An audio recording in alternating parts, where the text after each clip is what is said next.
Hello, I'm in a 2019 Subaru Impreza, and today I'm going to show you to check the oil level. So first you open the hood, and while the motor's off, you'll find your dipstick here, which you'll pull all the way out, and then wipe it clean with a good rag or paper towel, and then stick it back in all the way. Pull this back out all while the motor's off, and then on the end here, you should see a couple dots. The one on the left is the full dot, and then as you get closer to the right dot, that's where you get low.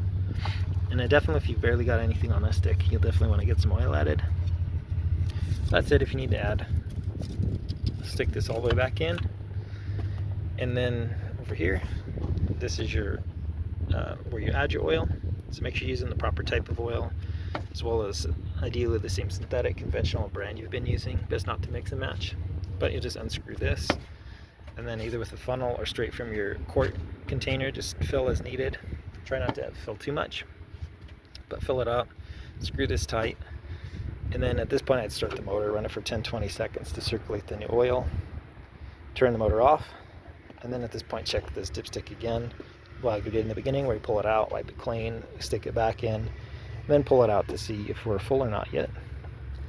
And all that said, don't do any of this in lieu of regular oil changes, which typically you do every like 3,000 to 8,000 miles or so, depending on type of oil and what's recommended for your particular motor and mileage.